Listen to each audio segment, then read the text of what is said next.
GNT Show is intended for mature audiences. Parental discretion is advised.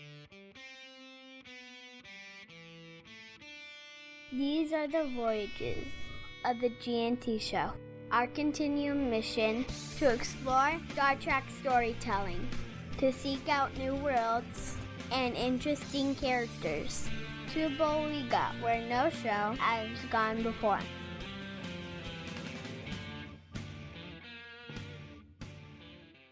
Live long and prosper, bitches. Good morning, everyone. Welcome to the GNT Show, episode 249.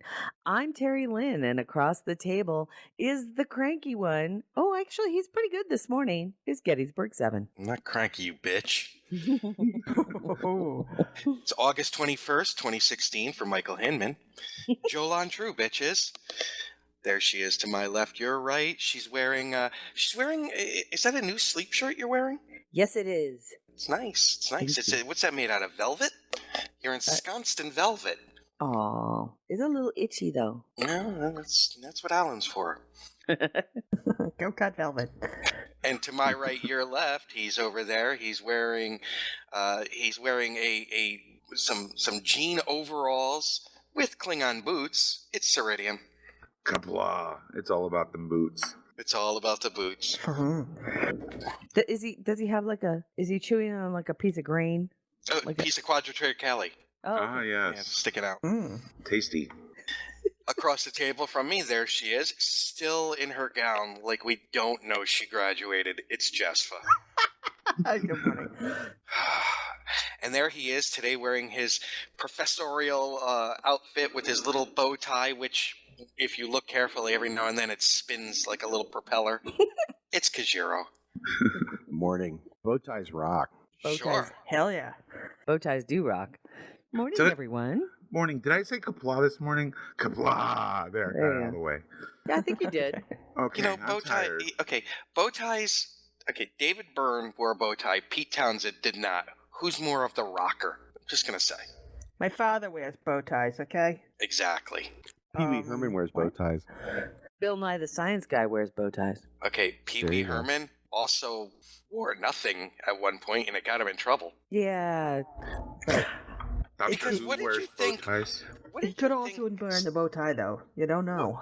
What do you think someone's gonna do in one of those theaters? Watch the movie? Thank you very much, right? Well, he was watching the movie. Well, yeah. Need lots Good for of him. hand sanitizer. Yeah, My right. eyeballs I don't now. even know what the Ooh. floors were like in there.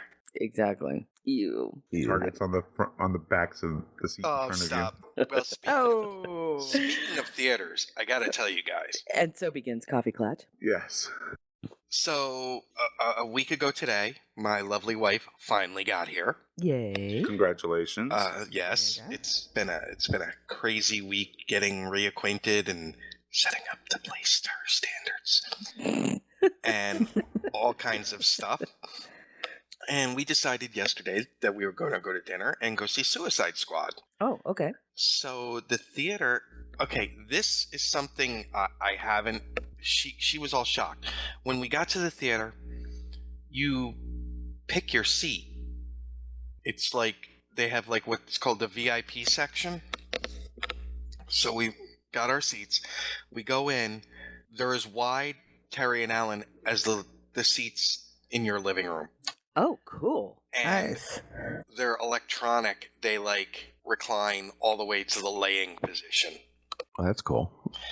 And there's like enough room for 3 people to stand in front of you between the seats. Wait, So leg room and all. this like is a 3 movie theater? It's a movie theater. Holy cow. It was awesome. And Very cool. The sound was amazing. They had Dolby Digital 7.1. It was really good. Now, I'm going to say this. Suicide Squad, amazing summer popcorn movie. I don't know what the hell the critics were thinking. And remember, I've been very critical of the DC movies. Right. This movie was a lot of fun. Margot Robbie totally, completely nails Harley Quinn. It is unbelievable how good she is. Will Smith, Will Smith's Will Smith. He's going to be good in almost anything he's in. You know what I mean? Mm-hmm. It's good action. It's got a fun story, and Did you all see Deadpool? Not I. Yes. Okay. Nope. It's got a sense of humor like Deadpool because, like, as they're introducing each villain, Amanda Waller is briefing a general on who they are. Like, different facts about them show up on the screen in like different vibrant colors and stuff. And it's like one of the guys. It's like it runs through all his attributes, and then at the bottom it says has a golfing handicap of 3 or something like that.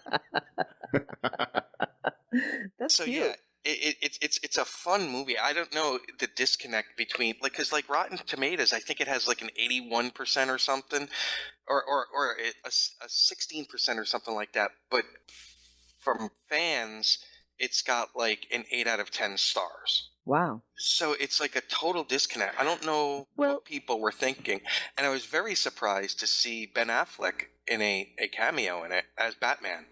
I liked it. Yeah, right? Wasn't it a Yeah. lot of fun, Mike? I had fun with it. Yeah.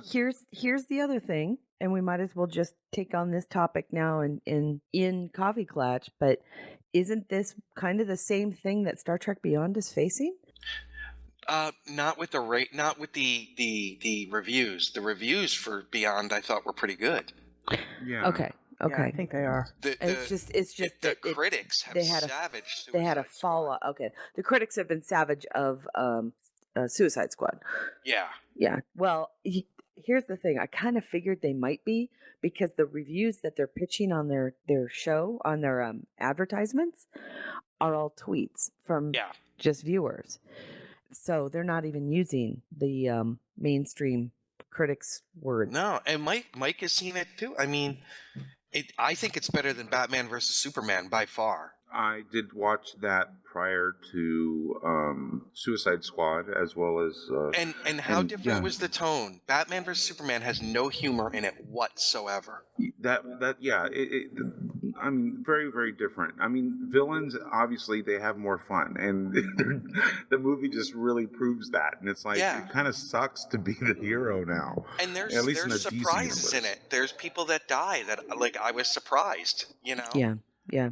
And that's a good thing. And they're using the Marvel model, because like the after credits scene, it's obviously setting up Justice League, Mm-hmm. which I don't have a problem with. Hey, if something works, go with it. You know, just make it your own. And this was a good vehicle to do that by because it also sets up the future. But like, I mean, not giving anything away. After they're successful, which you know, obviously they are, they're saying like they realize they have to go back to jail, and they're like making demands of what they want. And Killer Croc, all he says is, "I want BET." So he can watch BET in his prison cell. Hey, they're also realists, you know. Yeah. But Margot Robbie definitely steals the movie as Harley. Oh, good. And you know, there was the whole thing about the outfit that she's wearing now.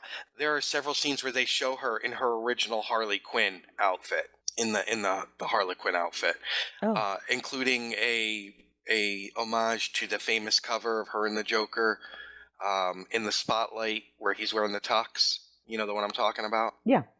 Yeah, there's an homage to that. And by the way, Jared Leto. Yeah. Think Nicholson on speed with the menace of Heath Ledger. I thought he was Oh, a good wow. evolution of the Joker. Yeah, he really was. It was definitely a generational shift towards like today's culture. But I really like to see Matthew Anderson says he don't big deal everyone had with Jared Leto's Joker. I really liked it. He was insane, but totally in control. You know? Very cool. Yeah. Miss Janet, what'd you do this week? Oh, I wrestled with Comcast for 2.5 hours yesterday. Oh, I'm so sorry. Seriously? Yeah. It's so funny. Alan and I have so few problems with Comcast. We're like the one couple that kind of listens to everybody else's going, really? What You know, happened? Well, it's all we wanted to do was the modem and router. We had both of them, and they were ancient. The router was from 2009, and so I wanted to replace them and put a password on Wi-Fi because, I was getting kicked off by my asshole neighbors. Like probably not even neighbors. I think it was just people walking down the street with their phones, and they would glom onto it. Yeah. So yeah.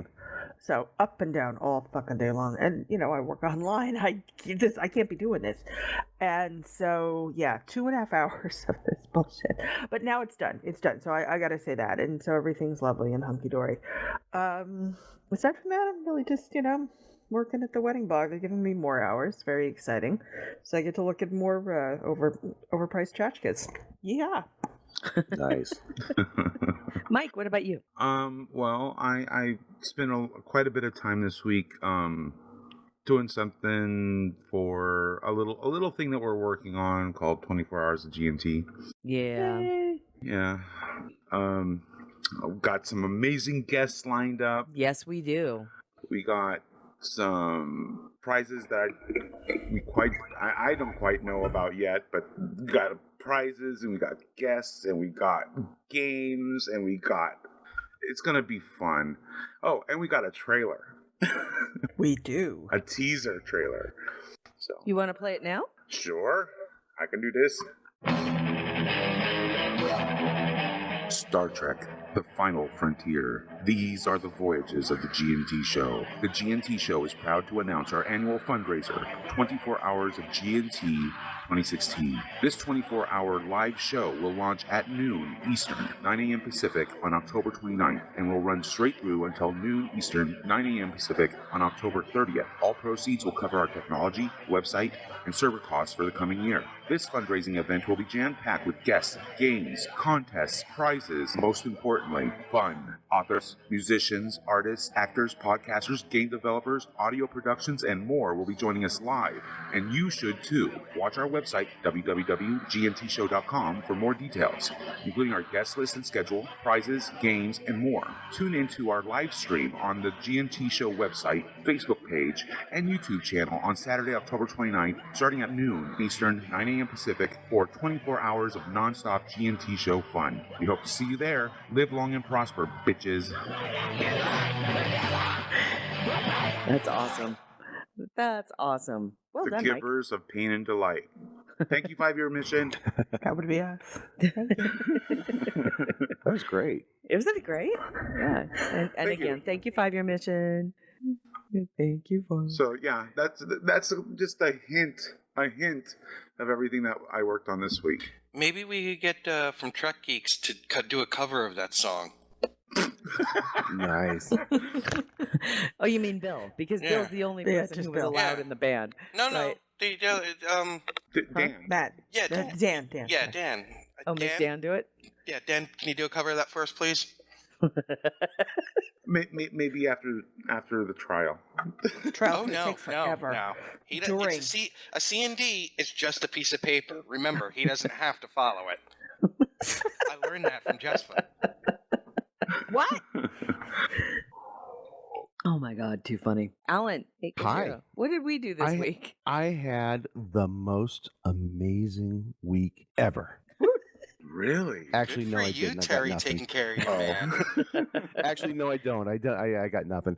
It's funny. I was listening to Jespa talk about the Comcast thing, and then Terry, responding that we don't have any problems. In the service industry, which I work in, there's a term, where you can do everything correct, everything right, provide everything, but things still go wrong. And there's that one guest out of 100 that the stars line up and everything just goes completely wrong.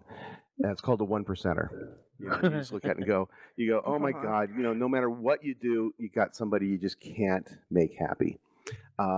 I think we're 1%ers, but in the opposite way on Comcast. Yeah. It's like everybody else has all the problems in the world, and we're like the 1%. We're like, no, It's like they show kinda up for going okay. they show up for their appointments on time. Yeah. If there is a service interruption, it wasn't their fault because it was usually lightning that hit the box or a car. Right. Or You know what probably is they reevaluate their visits to us and going, oh God, everything went right that time. What are we doing? What's going on here? Carl, you are so fired.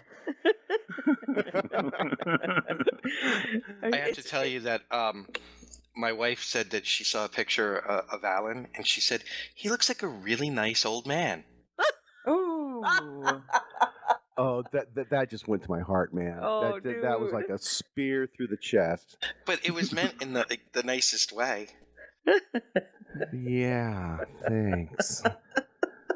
Gosh, I went hiking yesterday, and when I got don't done, know him very well. Oh, boo! I went hiking yesterday, and afterwards, I sat down, and when I stood up after sitting for a little while, I was like, "Oh man!" Did the and bones just I was just like, rebel? I may be, in my 50s, but boy, I don't feel a day over 70. Yeah, it wasn't a very exciting week, but you did get to go hiking, which I did get to go beautiful. hiking, and it was fun. I went to Tent Rocks. Right on. Yeah. I saw the I was pitching a photos. tent. That's very cool. Well, are you sure you were pitching a tent or pitching a fit? Oh, it was a tent. Good. Boy Scouts came and evaluated it and gave it I got a merit badge. Nice. Careful where you Nice. pin that thing. Wow. Are you working for your eagle? Are you working for your eagle? Oh, it's an eagle, all right. Oh yeah. Oh, brother. Oh, let's move on. Brother Remote, Star Trek's on. Television news. I think Yeah. this week we can pick up with some television news because we haven't done that in a while, and we didn't get really get to cover it because we were doing the con wrap up last week. So let's talk about some of the new news that's come out from Mr. Fuller, shall we? Sure. So last week, or actually the week before then, Brian Fuller had announced some additional details about Star Trek Discovery, the new show that will be starting in January 2017 on CBS All Access. And part of the things that he had said was that the television show would feature a female lead character. However, this female lead character would not be a captain of a ship. She'd be a lieutenant commander. With caveats, Yeah. whatever that means. With caveats? Yeah, You mean- whatever that means. I don't know. Yeah. So she's maybe not a lieutenant commander in Starfleet. I don't know, but there's caveats attached to her rank. Right. So it sounds like it's provisional? Something weird. We don't know. We have to wait till January to find out. And Check. yeah. Yeah. My headphones died on me, so Oh, I had to think put in new batteries. no, I had to. I think that USB port died. Oh no. Oh. Ew. That sucks. I hate Well, that. this computer is from 2009. Then you're doing quite well. Yeah. Okay. So what we were just discussing was the fact that the new lead character, Nick, was a female lieutenant commander, quote unquote, with caveats. Oh We're- yeah. we're not- I saw the article. We're not exactly sure what the with caveats means. Was it to be about the rank? It sounded like it. It sounded like it was attached to the rank somehow. So And yeah. And that the second thing that he had said was that this would be set 10 years before Star Trek, the original series. yep. So no Axanar. It's not set in Axanar time. Yeah, it's about 10 years or so after Axanar, but there's still, but it's supposed to also be, it's supposed to cover a historical event in the Star Trek universe. Well, Axanar was kind of like the end of the Klingon War, so most likely it's not going to be the end of the Klingon War. Yeah, well, one thing about Axanar isn't the only reference to it at all. Right. Is in Whom Gods Destroy. Right. Mhm. Everything else is from FASA, Right. Oh, That's you mean right. talking about the the game. No, The I'm talking role-playing about game. Okay, I get it. That Peter's Axanar. Everything else he got from a role playing game. Yes. Okay. Yeah. Okay. So what event Fuller is going to explore, I have no idea what it is right now, but I'm intrigued. I don't think it's the Klingon War, but there is definitely going to be something. Maybe it's the Vulcanian expedition. Someone was throwing around the idea that it's the I can't think of the name of that race right now. The one we saw them in TNG with all the legalisms. The planet of Janet. The Sheliak? The Sheliak. God, I love them. Someone had suggested it could be that. That would be kind of interesting to see. Oh my God. Setting up the original Sheliak Concord? Oh, that'd be awesome. There was a war. It was apparently fairly brutal. But I believe Fuller had mentioned that it was something mentioned in TOS and not TNG. So that's why I wonder if it's a Vulcanian expedition. Might be. I don't remember that one.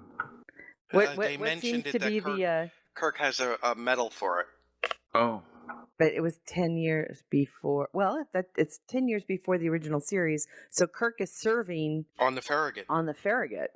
Fuller also said that we will not be seeing any recognizable characters right away. I'm fine with that. Yeah, me too. So not until the second season.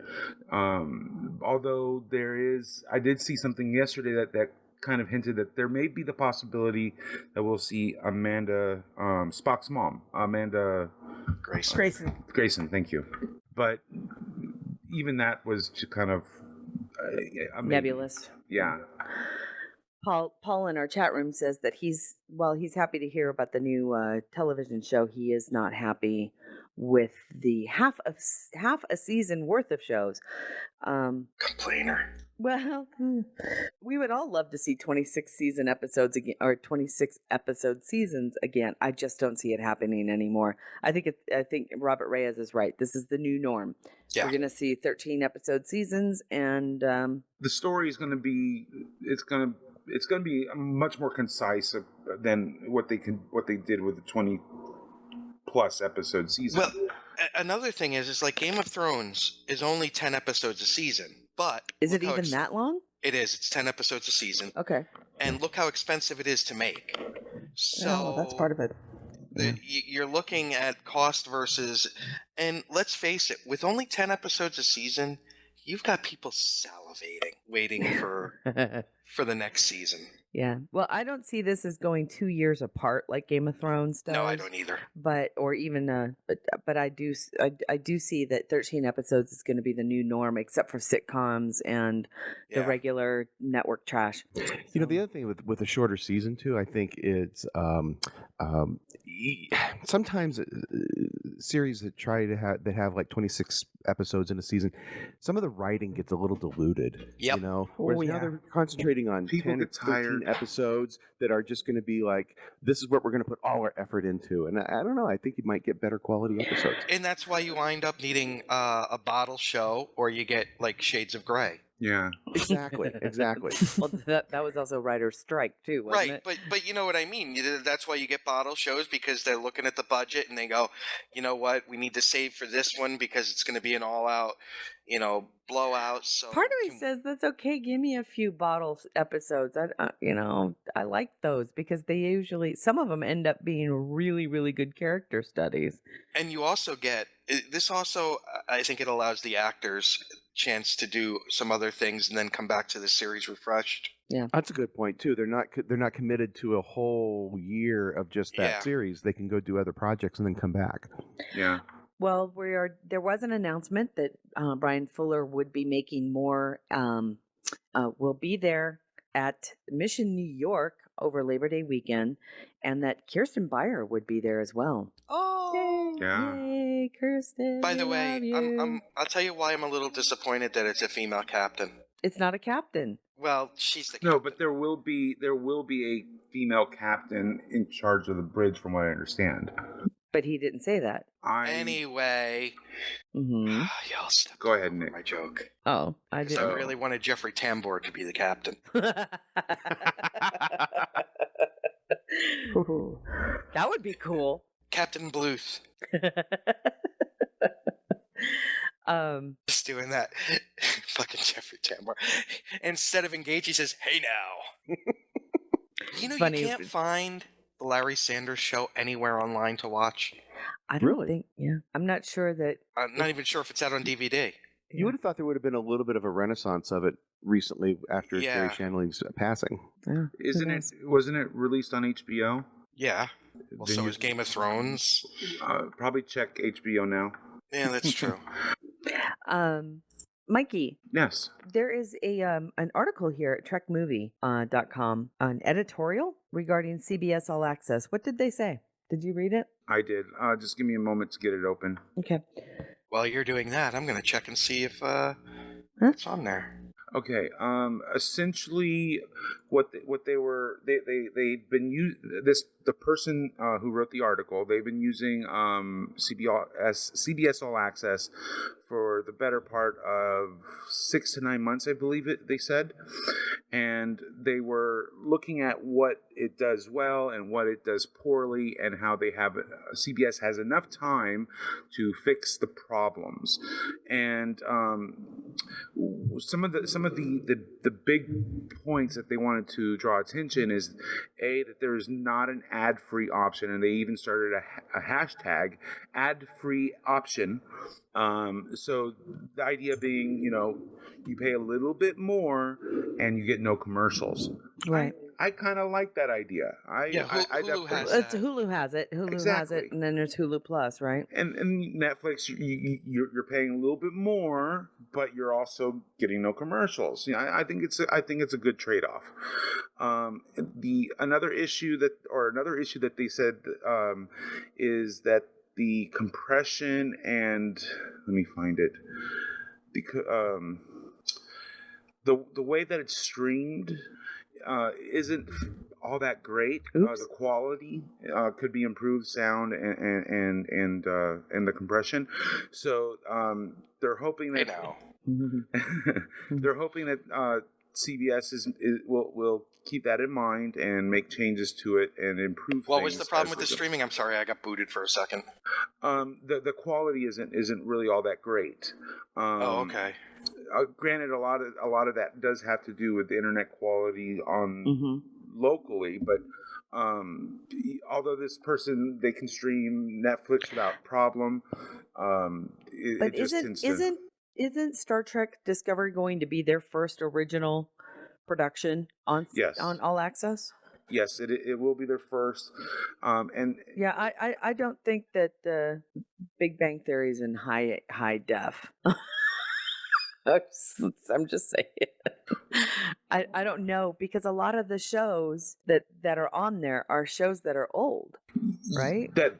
Yes, but Big Bang Theory, Elementary, Two Broke Girls, they're all filmed in HD, and but it wasn't that he was complaining about. It wasn't the HD. It was the streaming quality, buffering, lagging, pixelation.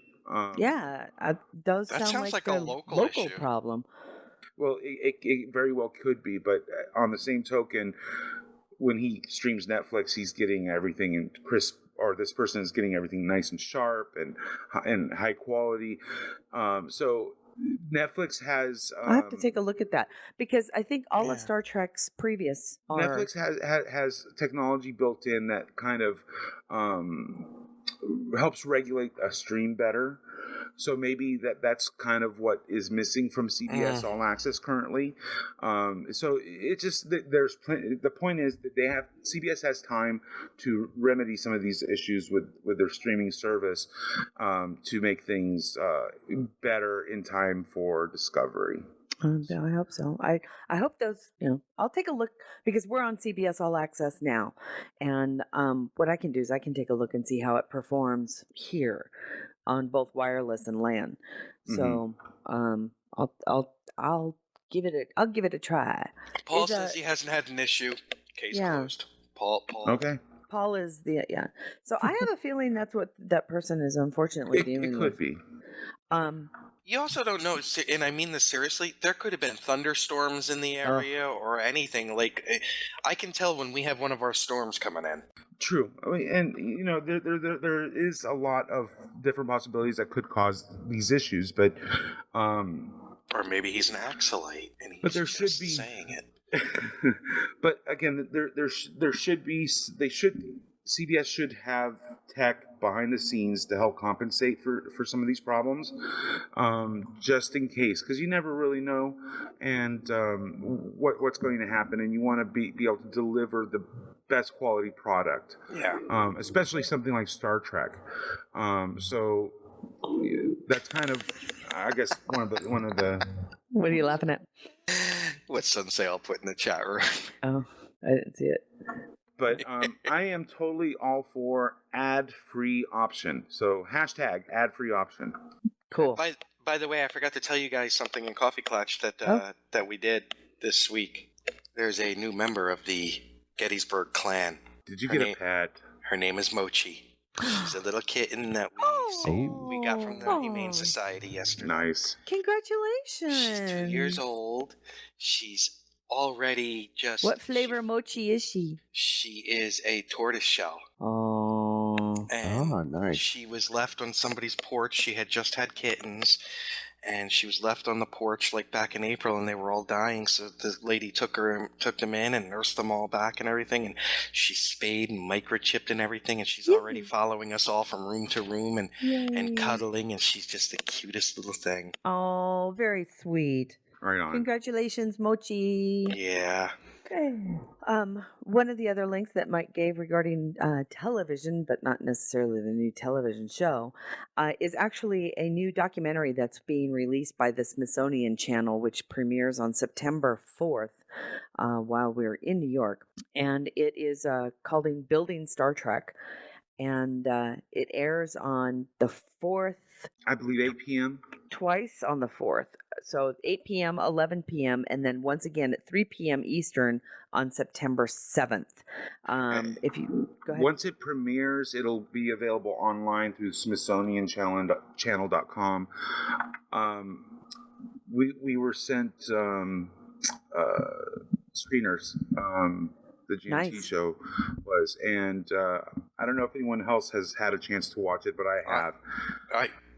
I don't know if I got that email then. Okay, I'll try to There are, it looks like 3 of the primary people they have interviewed have been Nichelle Nichols, David Gerald, and DC Fontana. There's all- more people than that, but yeah. Did you those are all whose wa- bios are listed. Did you all watch 50 Years of Star Trek on the I History did. Channel? I did. Yeah. Yes. I did. It was very Did you- good. Did you just giggle at the amount of people that have been on our show and have Yes. G&T bump and are Yes. now on that thing? Yeah, we'll take credit for every single one of those. Mark right. Cushman did an amazing job. He did. Yeah. It's so funny to see him being all like Mark and Professor Lee on there when it's stuff that we've sat and talked with him for how long about, you know. And Rod, God, Yeah. Rod, you're beautiful. He is. I Bill- like the segment where they were at the observatory and it was like Jerry Ryan and Doug Drexler, and don't think I didn't let a little squee out at that.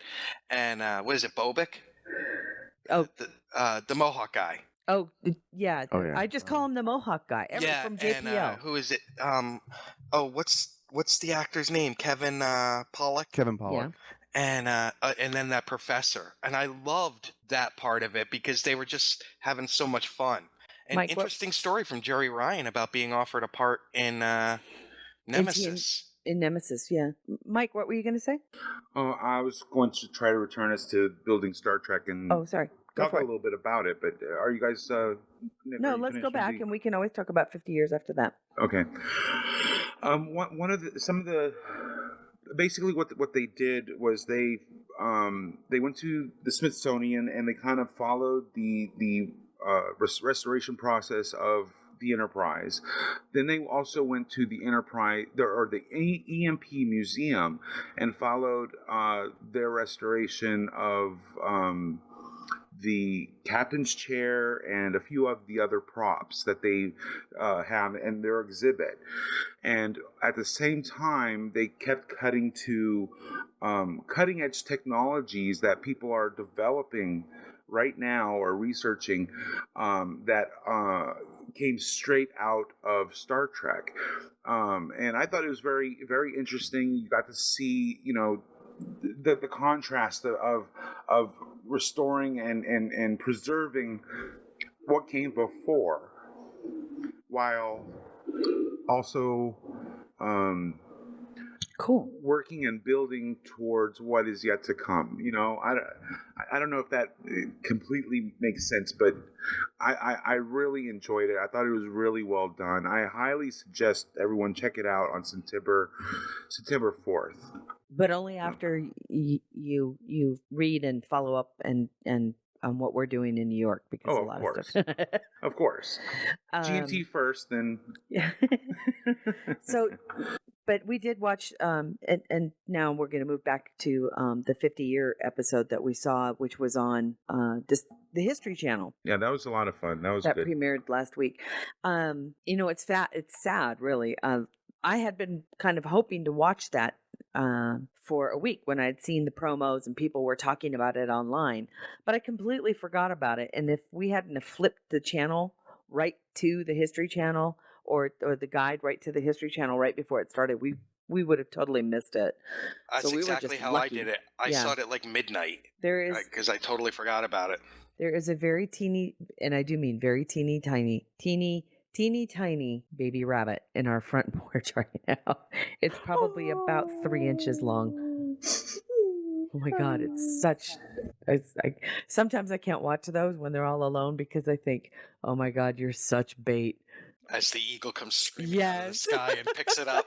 Or the snake just all of a sudden Exactly. I got it. lunges. Run, bunny, run. So Come it was inside, hurry. it was a really, really good thing.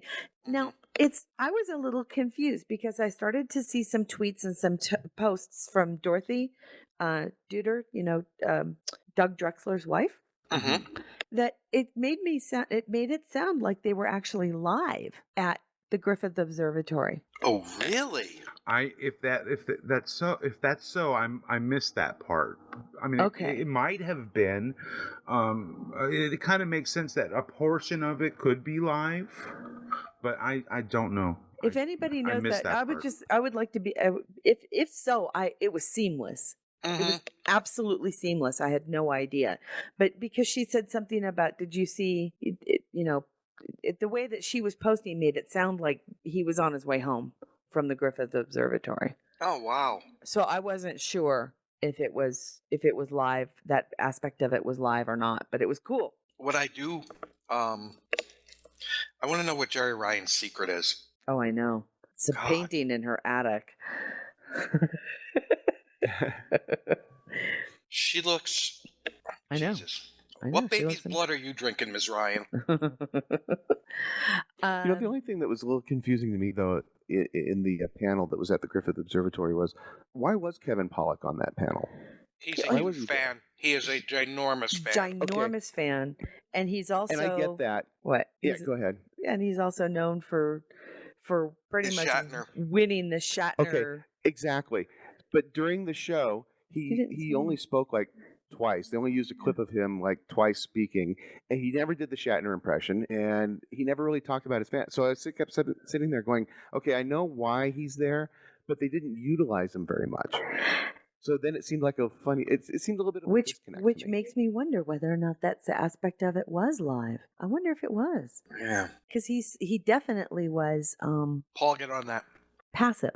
He didn't interject. Yeah, he didn't really interject. And like you said, he does this Shatner impression that was kind of quintessential for a long time, and they didn't do it once. I'm sorry, Let's be honest. Yeah. Yeah. You're on a panel with Doug Drexler. You're Yeah. not going to get a lot of time to talk. It's true. I love him. Best interview. He did tell you that he will let you know when he was done talking. So That is true. I'm not done yet. Yes, Mr. Drexler, go for it. Here's more. Yeah. That's totally So awesome. I'm really wondering now. I bet it was. I bet that section was live. And I have to say, if you're on a panel and you're a fan, he might have just been fanboying. He might have been deferring to like Exactly. Jerry Wright. You know what I mean? You want them to tell their story. I Yeah, can that- understand where.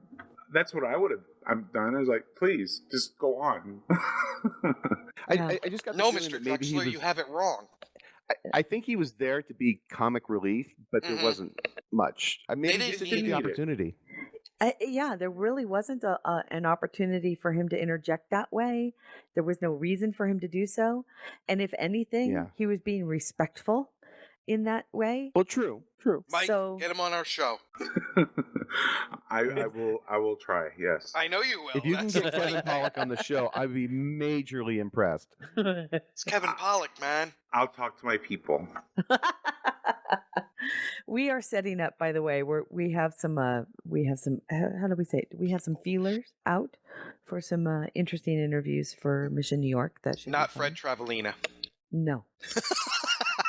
Only 2 or 3 of us got that. Oh my God. I'm still working on trying to get Myers for Nick. Oh God. Oh, how great was Mike it to Myers? see This him? week, How Nick great was it to Myers. see him on there? And this week, I actually came the closest, I think, but You scared him away, didn't you? probably. I'm just too eager.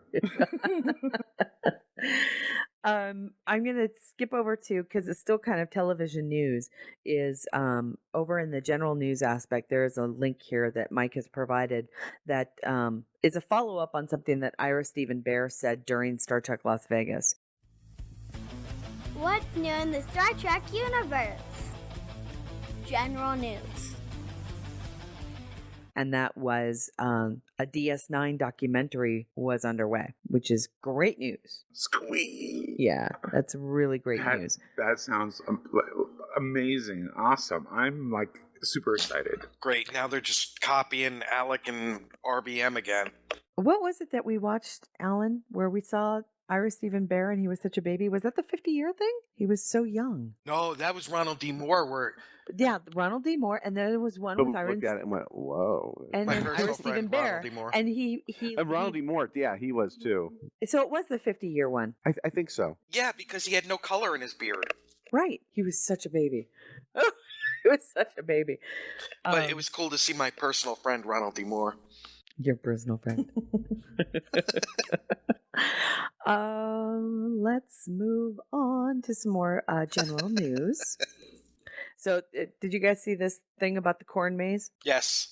I don't think Yes. Alan has. Have you seen it, Alan? I don't know what you're talking about. What? There's going to be a huge Star Trek corn maze to celebrate the 50th anniversary of Star Trek.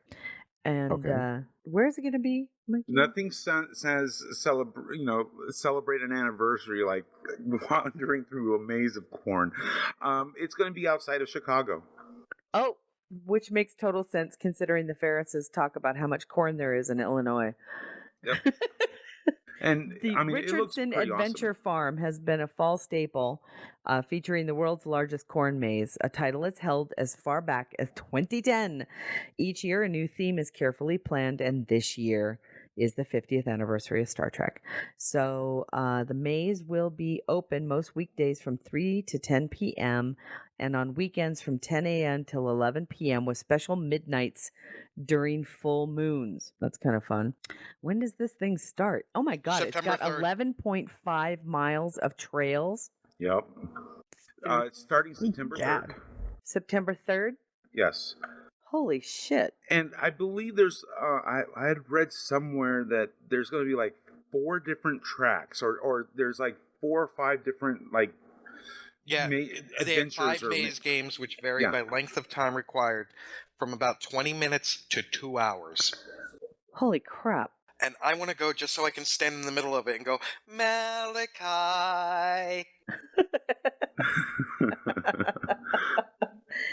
Alamarain. You know that's what's going to happen. Oh, that would be the best. That would be cool, actually. If you got, yeah, okay, good. Thanks for putting the picture in there, sorry, because that picture is pretty freaking amazing. Marco. And so we'll have that link in the chat room for you. Palmieri. Also, the Star Trek 2 cruise, the Star Trek Cruise 2, is set for 2018. We talked to Star Trek Cruises at Star Trek Las Vegas, and it's wise to remind people that this 2017 cruise, which sets out in January of 2017, is sold out.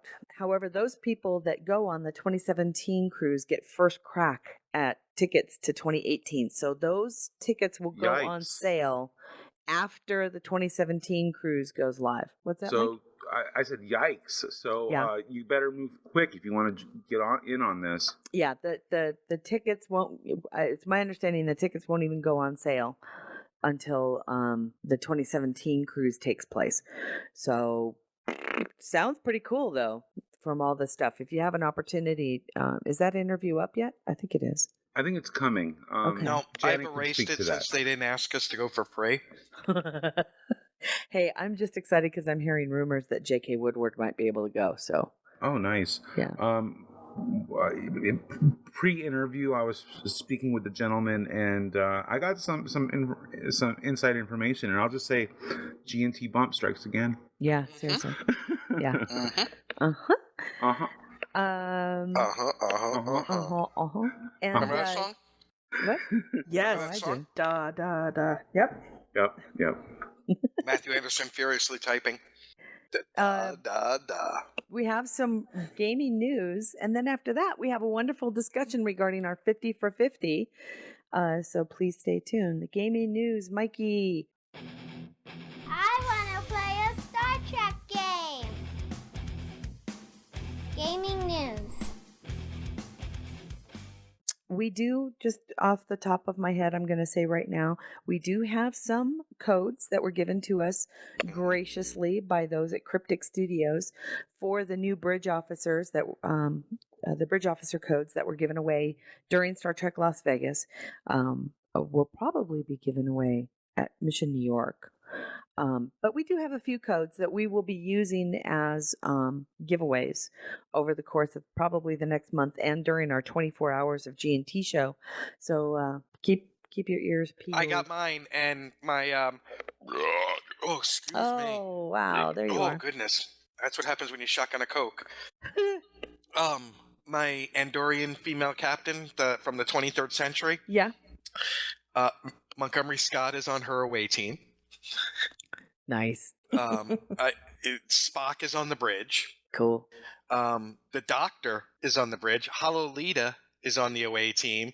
So it's been nice. I've been able to get some pretty powerful away team members for a level 22 character. That's I cool. hope Janice Rand isn't bringing you coffee though. Well, Of course she is. She's very happy in her duties. Okay. It's Nick. Of course she is. Actually, I haven't opened her yet. The only ones I've opened are Spock and Scotty. The others, I'm waiting till I get more bridge officer slots. Very cool. Yeah. Yeah, And I then have do it a little bit at a time. I just can't bring myself to dismissing any of my bridge officers. I just can't do it. No, I can't either. So Even the ones that I've never done anything with, they still have their original equipment. It would just be really easy to get rid, but I can't do it. yeah, same here. They're just Hey, because they've been with me all along. what do you have your temporal captain? What do you have them wearing? Do you have them wearing the original uniform? I just changed her. She was in the original uniform, but it sounds funny, but it didn't look right in the 25th century. That's what I love about it, is that it just kind of stands out. I like the fact that I have her in I think is it Ares? It's one of the original Game uniforms? game uniforms, but I did it in all black with a little bit of red trim. Right. Because it looks more like a temporal agent type of thing. So I have her looking like a modern temporal agent is kind of how I have it set. But I love the fact that every time she needs to beam up, she pulls out the little communicator. Yeah. Pulls out the old tricorder when yeah, she's scanning. Now, Yep. mind you, I haven't been able to play the game in over a week because my rig is in the shop. But Any word on when you're getting it back? yes, the Mikey, we were right. We were so right to do what we did. The pump had died. Oh, the pump had died. Wow. What are you So- talking about? My computer, it's got a liquid cooled CPU. And it's actually a little fucking radiator in there, and it's got a little water pump, and the water pump died. So it was starting to overheat, and we were thinking, gunky buildup was blocking it, but no. Wow. the pump had died. Speaking of which, Mike, I don't think we discussed what happened with your computer on the way to Vegas. Oh my God. And where are we at? Oh, yeah. TSA dropped his laptop and broke it. Yes. Isn't that nice? Thank you, TSA. I have filled out the paperwork in triplicate. Yeah. I have sent it off, and now begins the 6-month waiting period, Where they claim no responsibility. or I'm sure that'll happen sometime along the way. Oh, so frustrating. But normally, when they check my bag or check my laptop, they just slip a piece of paper, the little brochure in the bag. They don't, it's not in the laptop.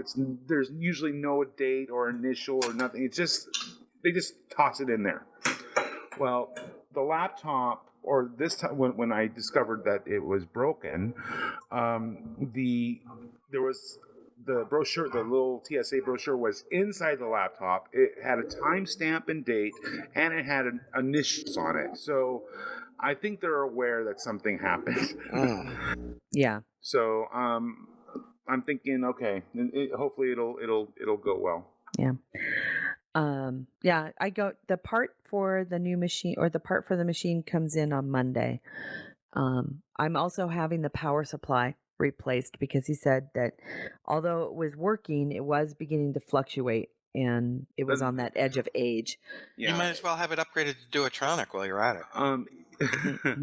If you have any other fans in the system, it's a good idea to swap them out as well. I don't know how many fans you have in there besides 3. the water cool. Replace them all. Just be on the safe side. Yeah. So by the way, for those that don't know, Terry's computer is the size of a car. It's beautiful. I love it very much, and I've had it now for 4 years. It's bigger on the inside. It is bigger on the inside. It is an Alienware R4. Is that what she is? She's an Aurora R4. Big, beautiful baby. I love her very much, but it's gonna, to fix her, it'll be a couple $100, but it's better than $3,000 to replace her. Yeah. Yeesh. I know. Do you know I have file servers at work are smaller than that computer? Oh, I believe that. Are the big reel-to-reels on the wall? You have those? Well, the amazing thing when she told me that it might be a problem with the cooling system, and I'm like, okay. And we opened it up, and there was like this little Geordie LaForge in there going, coolant leak. And then he rolled out underneath the computer. Exactly. He barely made it out before the door came down. Before I closed the door. Oh my God, too funny. That's awesome. It's I do love it. A nice looking old man. And it's funny because when you tell somebody that the pump died, and you're like, what do you mean a pump? It's a fucking computer. I'm like, yeah, but it's a water cooled computer. How small is this pump? I mean, it's got to be just this tiny little. It is a tiny little thing. It is. That's what she said. Thank you. The problem is you have to drop the engine and go behind the transmission to get to it. Yeah. And the fucking carburetor, I'm just telling you. And you don't even talk about the catalytic converter. Exactly. So you have to get it smogged every couple years or something? I think that's what this is. I think that's what this is doing. Oh my God. So yeah, the guy over at the computer store who is their gaming rig specialist, I swear to God, he goes, I thought that this might be a clogged water, the coolant, the cooling unit. He goes, I thought it might be a clogged cooling unit too. He goes, especially in light of the fact that your machine's 4 years old. He goes, but no, it was definitely the pump that had failed. And but he knows this machine inside and out because he has one. Oh, so, nice. Yeah, happy. I was like, "Oh, cool." Well, I was kind of pushing to replace the cooling unit. the pump as well. Right. Well, as part of the Right. Yeah. So, but yeah, that's cool. I'm glad that I wasn't too far off for never having seen it. You did well. I You did diagnosed it from good a just by couple looking at the thousand miles pictures. away. Yeah, that's what Mike does for me. I take pictures of the inside of my computer and I send them to Mike through the messenger system, and he blows them up and looks at it. He goes, "Oh, it looks like this might be where you need to, touch there. How is that?" That pipe was really hot. I still say you should have That taken my pipe. advice and just taken a hammer. No. Well, Like we a should monkey move with a on. suitcase. Enough about my computer. Yeah. I wanted to follow up real quick on some. We get the news, we get the general news. We were covering just starting gaming The news. Star Trek gaming news. Yeah, there is some console exclusives that have come out from Cryptic Studios for Star Trek Online. Yep. What? the- Just for the no, God, I know, exactly. Just for the people who have consoles. that's Well- fucking unfair. Well, you have to keep in mind these exclusives. If you've been playing on PC for any period of time, They're already there. You already have them, or you have had the opportunity to get them. Fuck Correct. those console people. Fuck them all. San Dimas High School football rules. Thank you, Janet. Thank you very much. Players on the Xbox One console of Star Trek Online will receive a free Tier 1 Blockade Runner Escort, the Steam Runner class. It's a cool. We looking did ship. have the ability to get this on the PC version if you did the big Steam sale that they had a couple of years ago. You can So- still get it by I think through Steam. Yeah. And the PlayStation 4 console version players will receive a Tier 1 Andorian Light Escort. Okay, so Sun Seal points out there is no Tier 1 Andorian ship on PC. That is correct. I'm okay with that, though. It's Tier 1. It's Tier 1. Dude, I mean, you're it's done only with good it for in 10 30 levels. minutes. Yeah. You're done with that ship in 30 minutes. I'm just like, I don't think many of you are going to be playing that much after level 12. Yeah. So, PlayStation Plus users also receive a free Wrath of Khan Starfleet uniform, which you can get in the game already. and all players who link to ARC will receive the outfit for free. So you can already get that. You can already get that. I just got it 2 weeks ago. Mhm. Tier 1. Oh wow! life. Congratulations. I broke down. Well, I broke down and had to Yeah. installed Arc so I could play Neverwinter. Oh, Yeah. So And apparently there's going to be some new packs available on console, so players can outfit themselves with a Federation Klingon or Romulan pack filled with ships uniforms, ships and Laughing at uniforms Sunsail. for their faction. Tier Tier for 1 life. 5-man PvEQ for life. Tier 1 5-man PvEQ. That's hilarious. Yeah, no, I think this is great. So did you guys see the pictures of Cryptic's presence in Germany at the game convention there? They gave presents. No, presents, as in they were present. I have not, no. It's in the present. Oh my God! Shut up. Wait, I'm gonna have to see if I can find them. In the meantime, while you guys They gave look for that- presents in the present. Yes, very good. Happy birthday, Amy Restucci. If you don't know who she is, she was the woman who got married at Star Trek Las Vegas a couple of years ago to Mark. So, Cool. So, yay. There's a couple of links to the new Star Trek fiction that was written for Star Trek Online. Mm-hmm. Mike, you want to touch on this? Sure. The first one is called Winter of Discontent, and it's all about the Vorgon. It kind of picks up after the missions that we get through Temporal Agents of Yesterday. So, if you have not played it, I'm not going to spoil it, but it kind of picks up from there, and you kind of get the feeling that things are not all happy and cozy over on the Vorgon side. Yeah. Have they ever been? Well, So Yeah, guess what mission I played last night? I'll just give you a hint. I haven't played it in years. All right. And I played it on my new Temporal Captain. Zaren. Bonniekin. Oh, that's I don't still know, I a was just really calling out fun a- mission. I was just calling out a mission and just at random. You know what I was extremely proud of? The one where you have to fucking reconnect everything for the fucking Ferengi so you can talk to the fucking girl. You're gonna laugh. You know how I Oh, yeah. remember that? I remembered it. I remembered it from memory. I was like, holy shit. That means I ran it way too many times. Way You know, Actually, they've I made up changed a it. mnemonic for it. They've changed it a few times. No, they haven't. No.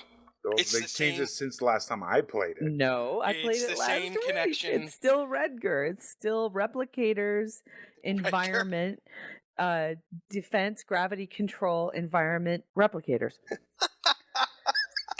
Redger. It's like Red Jack, but not. It's Redger. That's how I remember it. It was funny because I saw people like running back and forth because you could tell, and I'm like, do, do, do, do, do. Okay, and then I go here, and then I go here. Matthew, alts everywhere. Yeah, Oh no, my it's God, still. I was laughing. But Bonniekin still made me jump because I Yeah. totally forgot that was coming. Yeah. Right on. The second fiction story is called Cousins War. And it is about what Cousins at War? no, what is Noise Race? I can't remember the name. The people who made the temporal time ship The in Nakul? Jews. Voyager. What? The I was gonna say Janet's Year gonna of perk War. up on that one. Noi is a Jewish name, so. Oh. Filipino? the Year of War. Kremen.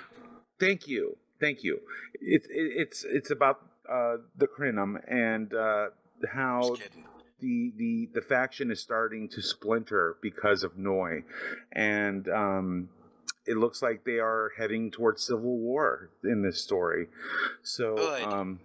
yeah, I liked both stories. The Winter Discontent, there was an interesting twist at the end that I think you should definitely check out. And this story, I think, set the Cousins War. I think it's setting up what is still yet to come. So check it out. I think it was a lot of fun. So. Okay, I have an impression for you from somebody from Star Trek Online. Let's see if you can guess who it is. You ready? Wait! Thank you.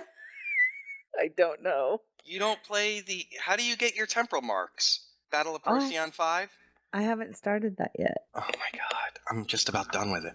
I'm You're gonna get sick of Daniels going, wait! Oh yeah, okay. I've done that one a few times. I've also done the other one. The where- Doomsday Machine one? Yeah, I've Oh done that my one. a few god, let me times. just say this. Okay, the Procyon 5 one, it's fun, but only like twice in all the times I've played it have we ever completed even one of the close the portals. It's very in- difficult. Yeah. It's very difficult. Now, I have found that it's much easier. I've outfitted my ship with all purple temporal chronoton beams, and it makes a huge difference when you're doing those. It takes them Interesting. down much faster. So, yeah, I would definitely. But the Doomsday Machine one, it's such a pain in the ass when you have people. Well, okay, Chloe, I'm sorry. When you are playing with people that don't understand that they have to go back, get the warp cores, and drop them in front of the Doomsday Machine in order to slow it down, and they just keep shooting at the Doomsday Machine, which does nothing. right. Yeah. Last time I played it, there were 3 of us that were going back and forth and getting the warp cores, and we took it down pretty quick. Yeah. And we were even covering each other when we were taking the final bomb to blow it up.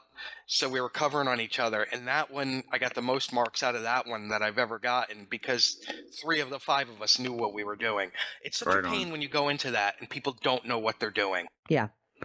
And it's frustrating because there's no way to really learn how to do it Mhm. unless Unless like you're in a fleet like ours where somebody has done it and then They teach you how. like Robert would say, okay, we're going to do this, or somebody would say we're going to do this, and then we're going to do this, and then this. Right. Last time I played that one, I was actually covering the Starbase while everyone else dealt with that. Yeah. So you need somebody to do that too. yeah, so that's where I stationed myself, and I held them, the Klingons back solo, fairly well. But and then everyone else was working on the Doomsday Machine, and it seemed like they got through it fairly quickly. But although I'm far enough away where I have no idea what they're doing. So it really is. That one has huge distances involved between the various things going on. yeah. So you really need to like have people. If we could put together like a team from the fleet and do it and divide up responsibilities, it'd be interesting to see how much quicker we could get through it. And I'm loving my Kelvin Constitution, I got to tell you. Terry, the agita I had about not coming out of my sovereign? Yes. Yeah, I don't remember what that is anymore. I am loving the Gettysburg G. Oh, very cool. Yeah. I have to say, I'm still, well, I'm still waiting for something. she's like a level 16. Yeah. So I'm still in the command, or a level, oh, she just made level 20, I think, because she's a commander now. So she just made commander. Satan is in the Gettysburg G. Okay. Oh, cool. Yeah, he's in the Kelvin ship. And plus there's the other thing that we were told about it that we can't talk about that Al told us. Right. Can't talk about that. Oh, that's going to be amazing. Can't talk about it. All I can tell you people is I may have had to run back to my room for a couple of minutes. And Al's shaking his head going, Jesus Christ. Well, we're going to move on. And we've got this wonderful discussion that we get to have now. And What's your favorite episode? GNT shows 50 for 50. For those who are of our listeners who were, by the way, thanks to all of our listeners who were so supportive of our 50 for 50 project. We've already gone through the top 50 episodes as voted on by you, our listeners. Mike, So You only have yourselves to blame. that's there you right. go. And that is kind of brought to an end. But now that Star Trek Las Vegas is over, and we've had the opportunity to kind of ruminate over what did and did not make the list, we're going to talk about some of our favorite episodes that didn't make the list. So, Alan, Mr. Kojima, Yes. take it away. Yeah, as Mike says, you only have yourself to blame. Well, we do blame you because there's episodes we felt that should have been represented on the top 50 that you guys didn't vote for. That's How right. dare you? Well, So out we of wanna bring up- 700 episodes, there's only 50 slots. Sadly, Don't defend Not an defend them, Mike. excuse. Don't defend Not Okay. an excuse. So we're going to go through what we call our honorable mentions, our guilty pleasures, those episodes we felt that should have been represented that didn't make the list. So Okay. we're going to do this a little bit categorically. We're going to go through each series. So I'm going to start. I think we'll do the series chronologically in order of how they were developed. So we'll start with TOS. And let me give a little background here. Of the TOS episodes, of which we know there are, let me get there.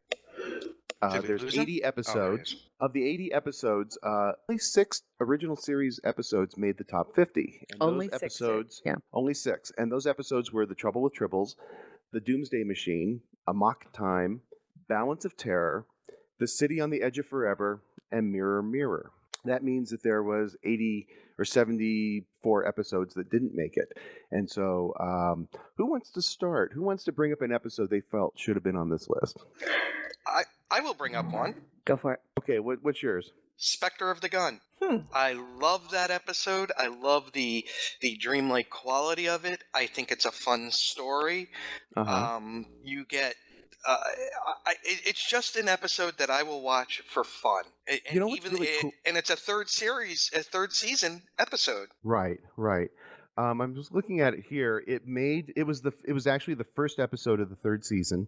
It was the 33rd. No, it wasn't. Spock's brain according- was. Huh? Spock's brain was. In order of how? Okay, I'm looking at it in order of how they were produced. Not Produced. necessarily in the order Oh, of okay. airing. But I do like that episode too. What I've always loved about it was the minimalist setting. Yeah. Which of course added to the fact that they were being put into a special area, Because it was only created partial reality. and it was from their memories of the things, so it was fragmented because Right. obviously they didn't have. It'd be like if somebody tried to build an environment out of something from the the American Revolution for us.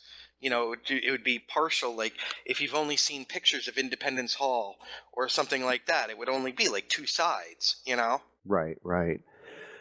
Overall, that was the 33rd ranked TOS episode, and it was 337 on the overall list. That's not too bad. No. That's It really really not, isn't. No, especially not for too a bad. third season episode. Good morning, Jen Ucelis. So, Nick, I'm surprised. And let me see if I get this right. The Enterprise incident didn't make the list? Oh, it is. Yes, definitely. But It- Spectre of the Gun is probably my No, favorite. no. I'm just asking about the Enterprise incident did? What am I No. thinking of? No, Enterprise Incident is No. not. Okay. Balance of Terror is. The other Romulan one is Enterprise Incident, which did not. And that, fuck you all for not putting that on there, because that one is amazing in every aspect. Again, a third season episode. The Romulan commander was amazing and hot and everything that should be. Kirk was, quote, insane. It introduced the Vulcan death grip. Spock's reaction to seeing Kirk alive was priceless. It's a great episode, and it introduced the Romulan Klingon tentative pact where they traded stealth technology for D7s. The Enterprise incident barely got edged out. It was number 58 on the overall ranking. Oh wow! Oh wow, that's close. I realize that everybody, it's funny, is that let that be your last battlefield. It's personal. It's personally the one that, of course, it was the first episode I ever remember watching when I was like 4 years old. But the fact that it didn't make the list isn't as surprising. It really isn't.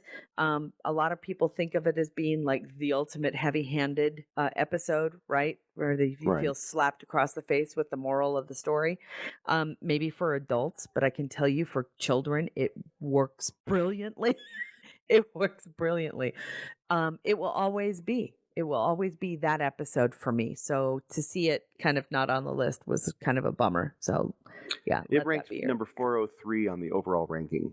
Wow, that's actually lower than I would have thought. Yeah. And I just Yeah. can't help it. I was, every kid who was raised Mhm. in that period, there wasn't a show that Frank Gorshin wasn't on. So yeah. Isn't it obvious, Captain? He is Mhm. black on the left side and white on the right, and I am black on the right side and white on the left. All right. Yeah, think of Frank Gorshin jogging with his junk moving around. And come on, don't you just expect him, Terry? And I will say this: don't you expect him to be like, Captain, and then we will be going to the planet? Yes, doing the whole Riddler thing. Yeah. He was the Riddler, right? Yeah. Something about Frank Gorshin in tights that people liked back in the day. And thick face paint. Yeah. I mean, he was brilliant, but damn. Now, Jen Ucelis brings up one where I didn't like it growing up, but it has grown on me as I've gotten older, and that's Miri. Oh, really? Okay. I don't know if I would put it on the list, but it's one that has grown on me as the years have gone by. I mean, we're Um, also talking about guilty pleasures too, right? Yeah. Yeah. I think the thing that just that keeps it from breaking through the barrier for me is the no bonk on the head. Yeah. Yeah, it gets silly after a while, but yeah, little there bit, is yeah. definitely a message there of, I mean, the scene of Rand saying, you always liked looking at my legs, Yeah, and that was Rand's last appearance. and for somebody who was brought on as eye candy, basically, to not be eye candy, I think was a pretty big deal in the 60s. Wow. That's true. Miri ranked 580 in the overall ranking. And the only other toss one I would add, because we could go on forever with them, Yeah. is Assignment Earth. Yes, I put that on my list too. Oh, good. So I that's was the gonna Gary ask Janet, 7 what about you episode, guys? right? That's the Gary 7 episode, and I just rewatched that last night. Terry Garr. Let's all just smile at Terry Garr. And it was a backdoor pilot for a series that they wanted to do with Gary Seven, and I had Right. forgotten just how cool that actor, that Steve McQueen wannabe, is. Yeah, he was pretty cool. And it was a fun episode. I also Now- listed. Go ahead. Go ahead. No, you. I was just going to say, mine is definitely a guilty pleasure episode, and it's a piece of the action. I don't know. I wrote a Good sequel point. to How that. did that not make Yeah. our top I just 50? love that episode just because it starts off rather serious, and we talk about the Prime Directive has been compromised and everything, and then it turns into some really great comedy with them all playing gangsters. And yes, it's over the top, and when Spock starts doing gangster speak, it's a little bit ridiculous, and I still love to watch it. You can't help but love it, though. But there's a moment where they're using the phone and they're trying to beam the other gangster leaders over, and Spock is sitting there and he just turns to him and he goes, "I would advise you to keep dialing Oxmix." I just love that. Except on Wednesday. Except, night. yeah, and of course we get introduced to Fizbin in that episode. So What are the and that one odds? ranked 229 overall.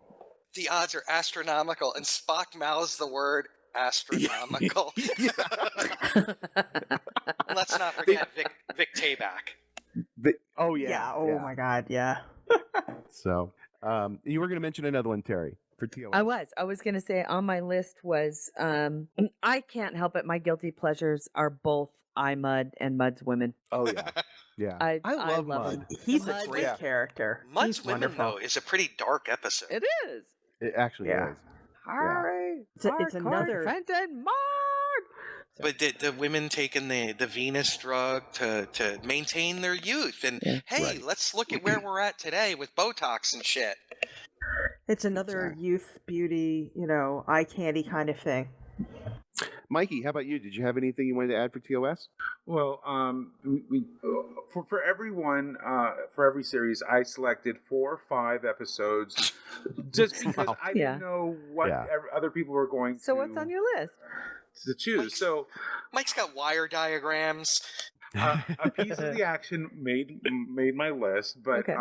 so did The Man Trap, Journey to Babel, and The Devil in the Dark.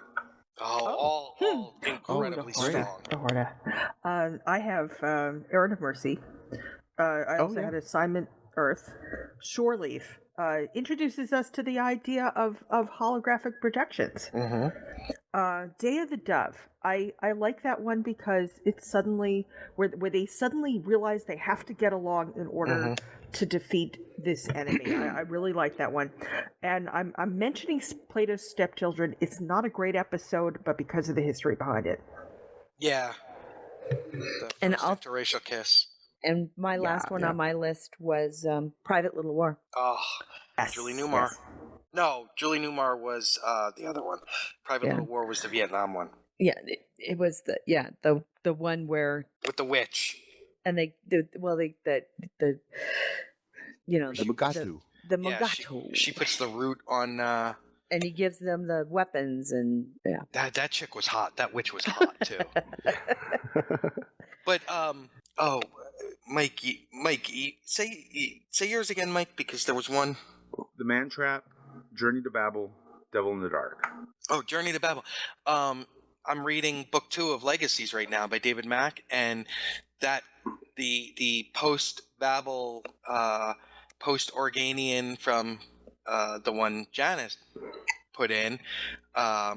It's a big part where Sarek and Gorkon are leading the first Federation Klingon peace treaty talks.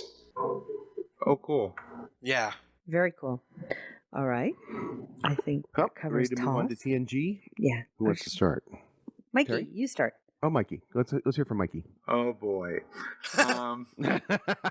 See, I'm gonna get some shit for one of these, and Oh, boy. the other one is a 2-parter, so I'm counting it as one. Okay, so Okay.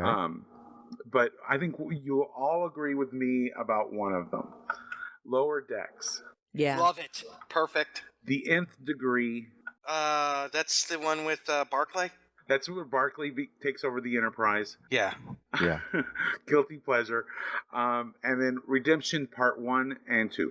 It's a Klingon episode. Yeah, of those course are it great. is. Yeah, of those are great. course it is. Now, Mike, the Redemption and Lower Decks were very close in the TNG area. One thing I didn't do is I didn't kind of set this up a little bit. 15 episodes of TNG made the top 50.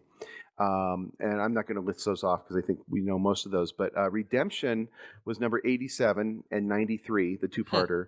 Lower Wow. Decks was number 99 in the overall. I'm surprised. And it's this is in that the low. overall Huh, ranking, wow. not the series ranking, but the overall ranking. And how So, did Nth of the Degree 700 do? episodes, it made the top 100. I'll have to look Okay. that one up.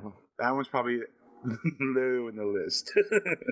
Nth Degree actually was number 261 overall and the number Wow. 60 TNG episode. That's not Interesting. bad.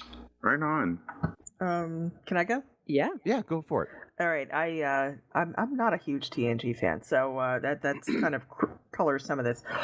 Menage a Troy, because I really like Loxana. I like her. I love Because- Loxana, yeah. because she's a mature woman, but and yes, they do sometimes make her ridiculous, but she does have an opportunity here, and Picard reciting poetry is fantastic.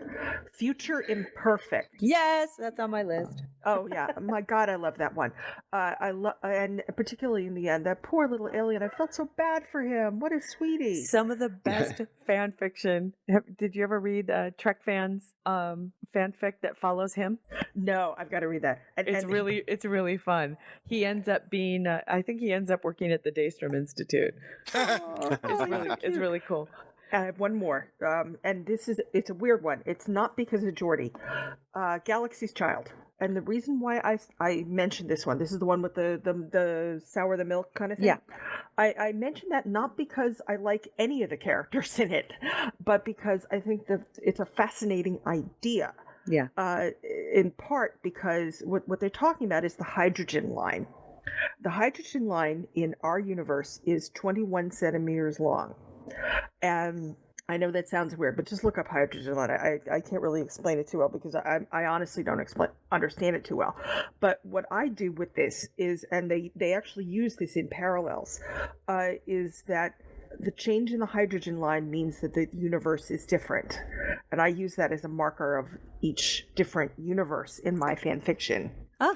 So the mirror universe is 20 centimeters, and 19, I think it is where the dinosaurs never died out, and at one point, number 49 is known as absolutely nothing else except for the place where sugar is quantumly sweeter, and so it has the best pumpkin pie in the multiverse. That's Jesus. Because And why that's not? so funny. And this is the beauty of fanfic, folks, is it takes just one line to be inspired. That's true. Truly, That's true. it just takes one line to be inspired. And That's I've awesome. I've written reams on this, and Yeah. it's just one little throwaway line in this particular episode. That's great. Well, Galaxy Child was number 407 in the overall list. Yeah, I kind of figured. Future Imperfect was number 145. Oh, not bad. And Menage a Troy was 574th. Yeah, a lot of people don't like it. I did you have understand that. anything else on your list? No, just the three.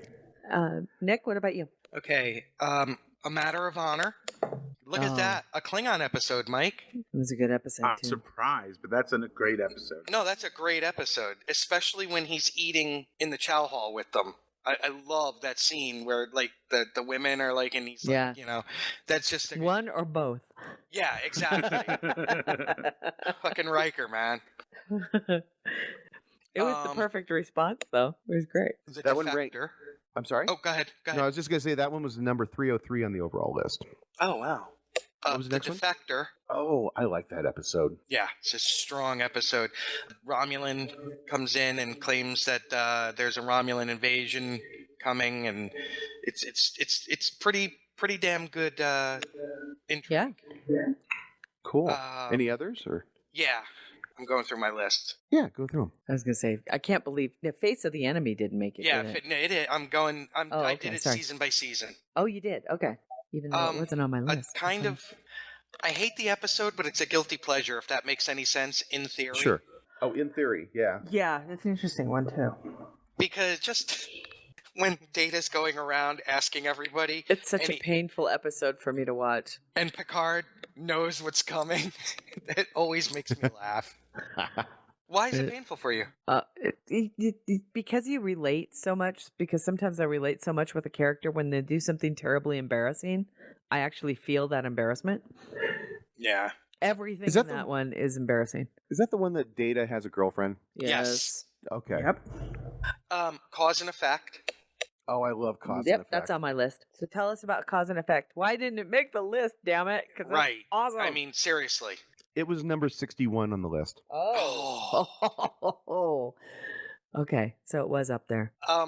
Total, complete, complete. Now, like Okay. Mike had the lower decks, so I'm not gonna re-say that one. Complete and total guilty pleasure, Rascals. Oh, God. Oh, I love that episode. It is a guilty pleasure, though. It totally is. The little And- Guinan is fucking awesome. Yeah, and Face of the Enemy. Yep. And Face of the Enemy? Yeah, Yeah, I like Face of the Enemy, too. That's a breakout one for Troy. Thank big God. time. Yeah. Big time. And a really good look into the Romulan culture. Yes. The Romulan commander was so cool, and in control. She's a commander, no doubt about it. But it's And- really the first time that you find out that the Tal Shiar is like the secret police And that they're hated. and that They are everybody hated. hates them. Yeah. Unless you're in the Tal Shiar, everybody else hates you. Right. Right. And Troy is so strong in that episode. Yes. Like I said, it's a breakout. Great Troy episode. It's a breakout for her character. And after that episode, then, well, I have to say, earlier Troy does have her breakout, but, she really has some chutzpah in this one, Yeah, for lack of a better term.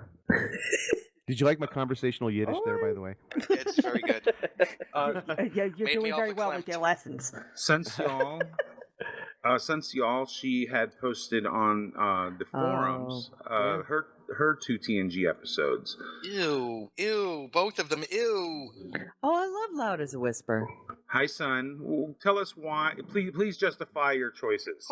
Who gave her the keypad entrance? I let her in. She was escorted in. The door was opened for me, and I was allowed to walk in. Woohoo. Ooh. All right, Bring son. candy? I love the fact that you chose Loud as a Whisper. Okay, so a lot of people might not like this one because it's really more of a diplomatic episode than anything. There's not a whole lot of fighting going on, but the content of it, both the A and the B storyline, are about disability and how they exist in the Star Trek universe. Yeah. Mhm. The diplomat himself is deaf, and he has a telepathic chorus to speak for him, and they're the different aspects of his personality. Yeah. And the you start this whole episode off with the crew actually trying to get used to the fact that they have to speak to him instead of to the chorus because the chorus is speaking for him. Right. Well- Which happens with deaf people today if they have an interpreter. Right. The Right. hearing person right. talks to the interpreter instead of to the deaf person. Right, and and this frustration comes through in the form of "speak to me," and Picard's like, "What? And he steps forward and he says, and the person behind goes, "Speak to me," and I, this is a really powerful kind of, this shows how our society still kind of clings on to these old archaic things of talking to whoever's talking to us instead of who we should be addressing sometimes. That there's actually a human fail-safe zone, right? We of course we tend to, as a species, go to and address with your eyes the person who is generating the sound. Yeah. Yeah. And even then, as we go along in the episode, Riva, that's his name. I kept trying to remember his name. Ambassador Rita.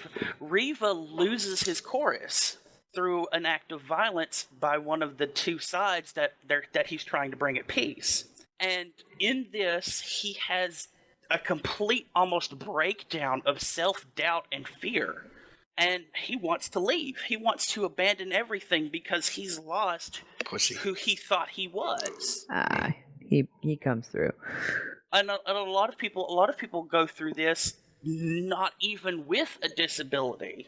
Right. Just so many people go through this all the time, and it's never what we think of as just some grand realization suddenly happening. It's always that one person that's very Troy-like that pushes that person to that realization, which is what happened with Reva. Reva and Troy were arguing, and Troy literally goes, well, why can't you turn your disability into an advantage? Right. Yeah. And so he figures out he needs to teach the two sides sign language, which is what he was using when he had no chorus, to bring them together. Well, it is a great message. There's a lot of great messages in there, and one of them that I think that you're hinting on too is that when he starts off, he's competent. He in fact almost arrogant about his ability, and he has a swagger to him. And when he loses the chorus, and now the self-doubt that comes in, and he comes crashing back to earth, and it's all about how fragile any of us can be when we lose that thing that gives us strength, and then we have to overcome it, and then he has to overcome it. And it's a powerful message. Yeah, definitely. And I call it the B storyline, but it's not really a storyline. It's just like one little snippet that shows the badassery again of Dr. Pulaski. Jordy is in the medical bay with Pulaski, and he's trying to get advice on upgrading his visor. And Pulaski just goes, I could regrow your eyes, your nerves for you. And he goes, but everyone said that wasn't even possible. And she goes, I've done it twice. and there's this moment of back and forth between them where Jordy is considering getting real eyes, and having eyes again, like having sight again. And the back and forth goes on to the point of Jordy realizing, I could, but I'd lose what I have. Even though it's a disability, this is much more of an advantage to everyone, not just me. Yep. And at the same time, he weighed his risks. Yeah, definitely. And decided that wasn't a risk he wanted to take when he was comfortable with who he was already. I love that message. I thought that was great. Cool. So Terry, yeah, your list. Well, I also wanted to touch on, because I know that Sun brought it up. It's actually one that made my guilty pleasure list, and that's The Outcast. It's an episode that tends to be pretty divisive in the Trek community with regards to, a lot of people say that it didn't go far enough. And yet it, for its time, and I really hate to say this about the 80s, but it's the way it was, for its time, it did make some headway. So I have to give it credit for that. The only reason why I like it so much is because it shows Riker for who I always thought that character was. And that was, as much as people call him a ladies' man, I always saw him as somebody who kind of saw things in a more broad section. That's he the episode actually became kind of a hero in that episode. Yeah. That's the episode where they encounter the race that's rather androgynous, and actually reject kind of the ideas of a gender. Yes. Okay. Okay. Yeah. Oh, okay. I know which one you're talking about. Sorry. Go ahead, Terry. And so I saw Riker as actually being more of a pansexual at this point. And while he likes pots and pans, what? He does like pots and pans. He's a cook, by God. Is he a Of course he does. He's not a good cook. Well, no, he kind of screws up eggs, doesn't he? But whatever. Is he a furry? Ew. Oh. Oh, I thought we were accepting here. We are, but still, all right. Yay for furries. I'm glad furries can do what they do, but I just Mike, I hate it when I get hair stuck between my teeth. Mike. Wow. Yay for TMI on that one. Okay, on that one, Terry, continue with your list. You must isolate that yay for furries. So, but it was to me. It was a when I very first saw it. I remember how I felt when I very first saw it, and I thought, finally, they're at least somewhat addressing, you know, the issue of even could they have come out and just had Riker fall in love with a male character? Yes. Should they have? Possibly, but that's not how Star Trek worked, and sometimes still doesn't. And that is, they tend to use like a bigger idea in order for you to kind of back to kind of slap you upside the back of your head as opposed to being slapped up front.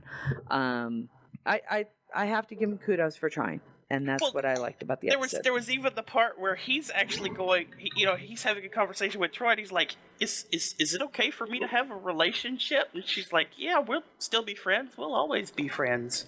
Right. It's like, that's the whole point of you being Mzadi. That's right. I love it. I also have, as you can imagine, because TNG is my baby, I love it so very much. I think that's on your list too, Alan, and that one Okay, might go ahead. be. Okay, my list is these are like the ones from TNG. I love Arsenal of Freedom. It's like one of the first Oh, God. first season ones where they go down onto the planet and they It's a end up good with ship. the computerized salesman from Oh my Fast God, Times at that The Ridgemont. one. football with the handle. Yeah. I By the love way, that Arsenal of one's Freedom. number 450. I just love that one because to me it was, how do you deal with a computer that keeps bettering itself? That was one of the first and it was a first season episode that I will still watch that episode every single time. Frame of Mind. Oh yeah, Mhm. Definitely. Frakes knocks that one out of the park. big time. Starship Mine. This is the one where they do the scan of the ship and Picard gets stuck Oh, on the with ship. Tim Russ. Yeah. Yeah, yeah. Oh, okay, yes. It's Die Hard on It's the Die Enterprise. Hard on the Enterprise. Do you know that episode ranked number 193, and it was the 42nd best TNG, but it had the highest percentage of votes for good. Oh, interesting. Yeah, That's interesting. Huh. yeah. I thought that was kind of Loved interesting, Starship- even though it ranked a little bit Sweep. lower. Because he goes back for his saddle. Of all Yeah. things, he goes The back for his Baryon saddle. sweep. I loved it. I was so silly. Talk about your pansexual with that saddle. You know what I'm saying? Hey, watch out, girl. Hey, any good horseman needs his own saddle. That's right. Oh God, we're trying to get Hey, into- you don't want to deal with a saddle that's got somebody else's butt print in Oh it. God, now we're Oh, jeez, yeah. It's uncomfortable All to right, break in a son. new one. It Even more is, and you'd uncomfortable have to to break in assume somebody that if you were else's. going to be in a holodeck riding, that you're going to get a new saddle every time, unless you could put your own butt What prints in you the pattern. programmed the thing to do your saddle? I mean, come on. Well, he was riding a real horse. But see, you're going to be riding. You're going to be riding a real horse on a planet on a trail. You Right. have the computer replicate your saddle. Well, you could do Exactly. that too. I guess you could do that. What's the computer going to take your butt measurements? Yeah, wouldn't that That's be exactly funny? what he did. He walked out of his captain's quarters with a saddle. That's Yes, what he he did. Loved it. Loved it. What else, Tara? Schisms. Oh, Creepiest yeah. episode ever. That is creepy. The clicky. See, I didn't mind that all too much, but then again, I'm crazy, or some people say. About what? The saddle or Some the, people meaning the everyone. clicky? The click clicks. Oh no, I didn't mind that. I watch was- that episode every time it's on. That was, well. See, that's never. A lot of people think that's disturbing. That's Oh, it is. actually No, kind they're of in the Dyson soothing. sphere. Oh, tell me when you played Star Trek Online and you saw that table, you didn't get the willies. No, because I just No, I got Oh excited. my God, Stop, Matthew Anderson! I you got excited, frightened me. and then Matthew Anderson posted that, and I got even more excited. Oh God. And then the drumhead. Why isn't this on the top 10? I'm glad you Because mentioned that one. That one was on my it's list too too. real for today. No, it's too. That we could take a whole show discussing my problems with it, so we'll just go on. Loved the drumhead. It's a good episode, and it's intriguing and all of that, but it's just I don't know. it veers too far into almost farce for me Oh no. Seriously? because of Worf. Oh Yeah. that yeah, might they be a do little make bit him over the pretty top. thick. On They make that him one, pretty yeah. stupid in that one, and Yeah. Worf maybe a lot of things, but stupid was never one that I would. No. Let's I be agree. honest, though. The character of Dolores Umbridge comes from that lady. I think swear to you're God. I think you're right. So that's my list. What about you, Alan? Well, I had the drumhead as well on mine, but I love family. Yeah. Oh, such a great episode. It's the episode where I think Picard becomes a fully realized character. I mean, we see so deep into his psyche there that and his pain, and after that he's a different character to me, and in a good way. It's such a non-Star Trek episode, really, because nothing really. I think it's. I was trying to think about it. I think it's known as one of the only episodes where there's no. They don't use the bridge set. I seem to remember that. Everything takes place elsewhere.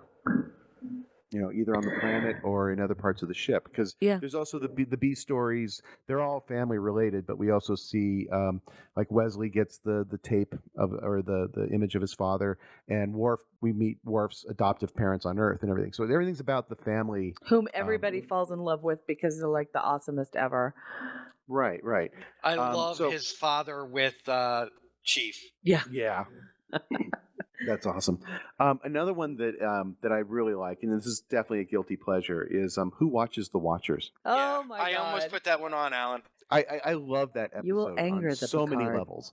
The whole idea of contamination of the cultures, the Prime Directive, and where it can go, and how fast it can escalate. Is just amazing.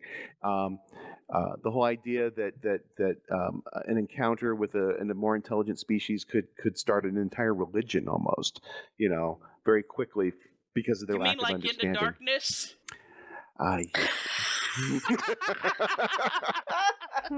Actually, I like that scene at the beginning of the movie, but even though I think the reason they do it is kind of stupid. And now they're but- worshiping the ship.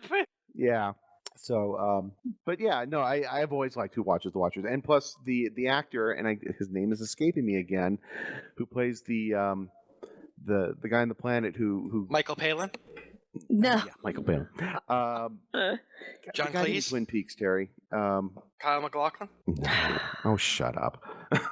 He's from Twin Peaks. Yes, but he's not in the episode. He played Leland in Twin Peaks. David Duchovny. Yeah, we're moving on. Hello. What the hell is Matthew Anderson doing? Oh my Same goodness. thing Midnight was doing a couple of weeks ago. He's trying his best. Ray to stay awake. Wise. Ray Wise, that's it. Incredible actor, really, and he gets some pretty amazing roles too. He's an actor that he really knows how to like extend himself out there, and I don't know. It was just a great episode. He's very in my wise. opinion. It was, and He's very it's wise. one of those episodes where you have this villain quantity with nobody being a villain. Yeah, that's a good way of putting it. It's a circumstantial thing Yeah. more than anything. But of course, it has the most brilliant line: "You will anger the Picard." Don't you will anger the Picard. And then he'll have to go into a meeting for 12 hours before he decides to fire a photon torpedo. Right. So, any Well- other episodes on TNG we want to discuss before we move on? Good. I'll tell you what episodes I would never include. Any with the Traveler, because that dude is a kid toucher vibe all the way through. Well, I think it's the fact that he only has 3 fingers. Well, he was originally, it was between him and Brett Spiner to play Data. Oh yeah, Eric Munich. Yeah. Yeah. But the Interesting. Traveler has definitely a kid toucher vibe. Oh, it's okay, Wesley. Come play with my keyboard. Ooh. Wesley, I have candy in my quarters. Would you like some popsicles? So, since, do we want to pick up with Deep Space Nine next week? Yes. Yeah, Next you want week? to continue this because the conversation Yeah. is getting long now. Yeah, it'd be Yeah. great. So DS9, Voyager, and Enterprise we will discuss next week, as well as touch on Animated some of the series. animated series. That's right. Yep. So yay. And that kind of does it. We do have some announcements, Mikey. I have something to say. Announcements. We have voicemail from last week. Hey, I need to talk to you. Listener mail. That we never got to. So should I start with that? Go for it. Hi, this is Paul Olson, and I airbrushed all the pearl detail on the Starship Enterprise for Star Trek The Motion Picture back in 1979. And our original was sold off in 2006 by Paramount to Jeff Bezos, and it's been resprayed, and it's all damaged and chipped, and it's horrible and should never be seen again. And Star Trek is without its icon. And while Richard Taylor, who designed it, and Jim Dow, who built it, and myself are still around, we want to recreate the Enterprise, and we have a Kickstarter program that's going now. It's got about 41 days left to raise funds to get this going. But in the meantime, if you would have a look at projectenterprise.space, all the details are there. And please contact me via email, and that's Paul at projectenterprise.space. Okay? And I'd love to be on one of your podcasts, and I think we could come up with some good stuff. We're fronted by Nichelle Nichols, so she's our spokesperson, as you'll see if you go on the website. And Rod Roddenberry is supporting us, and we're hoping to get George and Walter as well. All right, thank you. That's cool. Bye-bye. That Very is cool. Who the hell are we It's that Paul somebody again. like that is There's contacting one us? I Good want to lord. mention, and that is anyone who contributes $20 or more, especially more, but for $20, you get your name on our Scroll of Honor, which will be a piece of sculpture that will be on the dais of the Enterprise and the whole 3D display we've got that Richard will design that looks like the Enterprise will be flying through space and time. It's going to take us 2 years to put all this together. It's a major, major project. But there'll be this wonderful piece of sculpture that will have every contributor's name scrolling on it. That will That's loop cool. and repeat and repeat and repeat. And we have different options. And one of the options is that there'll be a bright flash from the Enterprise, and it'll fire the person's name onto the sculpture, and it'll explode onto the sculpture in a big flash of light, and their name will be really bright, and have a fabulous sound effect and everything. And that will go on forever, right? Because we're going to keep the Enterprise out in the world for all the fans, at least for 3 centuries. So anybody who contributes will be immortalized. That's and really that's fun. a pretty neat gift to give to somebody. All right. Thank you, guys. All And right. girls. And girls. I was not sure. And those aren't true. That's great. So what were Very you cool. saying? What were you saying, Nick? Who Who the hell are you? we that people like that are contacting us? Good I lord. have an answer for that. It's the G&T bump falling true. back on the G&T. That's true. That's right. It actually worked for us once, huh? Wow. Thank you, sir. And we put the link in the chat room, and Mike will have it on our page. Yep. Awesome. And I'm sure we'll be contacting you soon. What is next? We have a new syndication partner. Yay. Kurtang Pirate Radio. The GNT show will air on Wednesdays around 1 or 2 p.m. Eastern. Hi, Mr. Burrito. I thought you were going to say 1 a.m. That's what we are in Trek Radio, I think. Yeah. But we Yeah. actually get a midday slot. Yeah. Wow, So Burrito's got balls. Yeah, he Check- really does. check their schedule for actual start times, but they can be found at kurtangpirateradio.com. How do you spell Kurtang? KIRTANG pirate PIRATE radio RADIO.com. RYDA. We are going to be present. Janet Gettysburg and I will be present as press for Star Trek Mission New York coming up on Labor Day weekend. We'll be there with microphone in hand, hoping to get some interviews with some of the people that are going to be there. Star Trek Online people. We're working on Phil Plate. I'm just really excited. There's going to be some really amazing people there. People are starting to receive their badges, their 3-day badges that they've already ordered. It's all organized and shit. It's amazing how this is happening. If you bought a ticket, they actually fucking mail them to you. You don't have to stand in line and get it. That's pretty cool. Awesome. So please stay tuned to our website while we are there. Please follow me on Twitter at Terry Lynn S. That's TerryLynns. I will be tweeting as much as I can from the floor of Mission New York. Nick, where can people reach you? At Gettysburg 7, that's the number 7, or by writing to the state penitentiary at Shawshank. Janet? I'll go with the project. You can reach me on Twitter at Lonely Writer. That's the lonely and then the number 1 writer all smooshed together. I'm on Facebook. My name is easy to find. Just, say hi.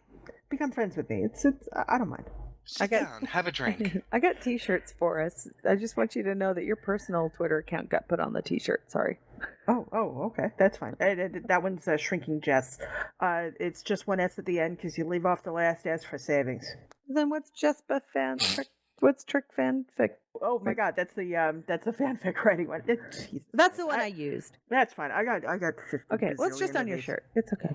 Okay, thank you. You're welcome. It's little. It's not very big, but it'll be there. It's little. That's what she said. And Mike, where can people follow you? Well, I won't be at Mission New York. I'll be running the home team, but you can still might stalk be posting me. stuff. So yeah, you can stalk me at Ceridium STO. That's SORIEDEM STO on Twitter. Awesome. And Kojiro? Nobody wants to talkie. Oh, I do.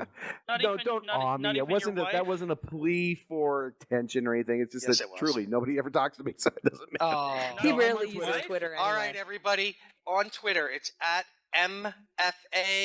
MFABFD. Overwhelm him, people. Go for it. I'd love to hear it. He's a And- Seahawks fan. He's a Dodgers fan. Let's see. Now you've done it. He likes the Cubbies. He thinks that the Little Rascals are the Satan's tool. I always have. Yes. He's right about that. Right? And, Am I and the our only one that grew up annoyed by the Little Rascals? Oh my God, yes. Oh. Right. Although You and I there will was talk. The one Jewish boy. episode. You're going down, Spanky McFarland. I There prefer was to one eating episode alfalfa that I to still watching love. him. It's remarkable. If you don't want to. Darla, little bitch. And son, because you are on other podcasts, you want to let people know where they can listen to you? Yeah, sure.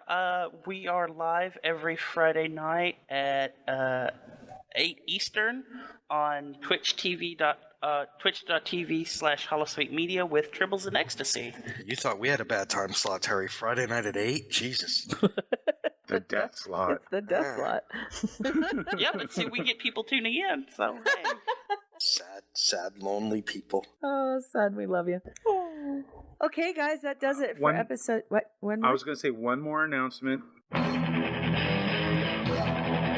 Star Trek, The Final Frontier. These are the voyages of the GNT Show. The GNT Show is proud to announce our annual fundraiser, 24 Hours of GNT 2016. This 24-hour live show will launch at noon Eastern, 9 a.m. Pacific on October 29th, and will run straight through until noon Eastern, 9 a.m. Pacific on October 30th. All proceeds will cover our technology, website, and server costs for the coming year. This fundraising event will be jam-packed with guests, games, contests, prizes, most importantly, fun. Authors, musicians, artists, actors, podcasters, game developers, audio productions, and more will be joining us live.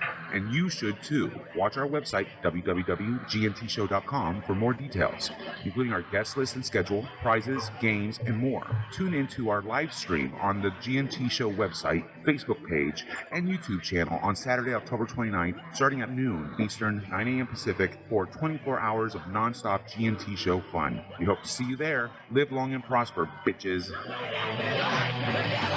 That's awesome. I didn't Yeah. realize Kojiro could scream like that. Hi, this is Paul Olson, and I. We heard from you, Paul. Wait a second. I forgot to hit the stop button. Yeah, actually, you should know that Kojiro can scream like that. You said you'd never tell. I'm Wait a trying to get as second. much mileage out Just of like that as Casey possible. leaving a little Night. gift in the middle of the bed. Oh yeah, ew, Oh. ew. Just All getting right. as much mileage out of that as I can. All right. Oh my God, you guys! Next week is episode. 250. 0, 0, 0. Zero. Can you believe it? It's gonna be crazy. Next week is October. Not October. August Wow. 28th. Right? August 28th. Shit, that's Sounds my correct. That's my wife's birthday. We will, of course, we will not be having a live show to our knowledge. I don't know what we're going to do while we're in New York. I have a feeling we will not be able to do a live show that day just because we'll be covering On Mission September New York. 4th, you mean? No, On September 4th. you mean. 4th, right. But Yeah. I meant at Mission New York. Right. But at next week will be our 250th episode. So holy crap. Tell your friends, invite your neighbors. Holy crap. Wake the kids. Please join us. It'll be fun. Let's try and get 20 people in the Put room. your kids to bed, then wake them up 2 hours later for 24 hours of TV. Oh my God, son, I love you. Give them sugar in a funnel. What? I missed Oh. that one. Take All a right. sandwich and you spread butter on it and then just put a little sugar on it. I know somebody that's what their grandmother used to do for them. Yeah, my dad used to eat stuff like that. Yeah. All right. Until next week, live long and prosper. Kablah. Let's be careful out there. Eat your vegetables. Oh boy! Joe Lantru, GNT 249. Music for the GNT show is provided by 5 Year Mission, Enterprise Blues Band, Warp 11, Andrew Allen, and Greth Thor. The GNT show is a BLB production. Move ahead, walk back to 10. Put a mini skirt on Mayo Man. Represent the human race. And we make space a happy place. To boldly go where no man's gone before. I think I sang that line once before, but I'm not too sure. We'll be so happy, can't you see? A zero-G community. Gonna travel to new worlds. Beam on down and meet some green girls. Gonna see what we can see. A fancy-free galaxy. To boldly go where no man's gone before. I think I sang that line once before, but I'm not too sure. We'll be so happy, can't you see? A zero-G community.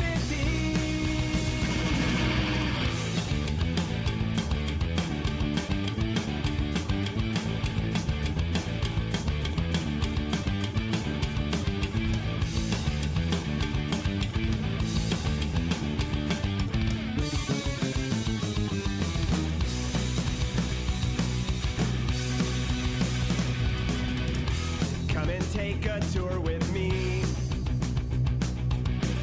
There'll be no cons or Kobayashi. Gonna travel to the end and make new friends with aliens. To boldly go where no man's gone before. Space happy. I think I sang that line once before, but I'm not too sure. We'll be so happy, can't you see? A zero-G community.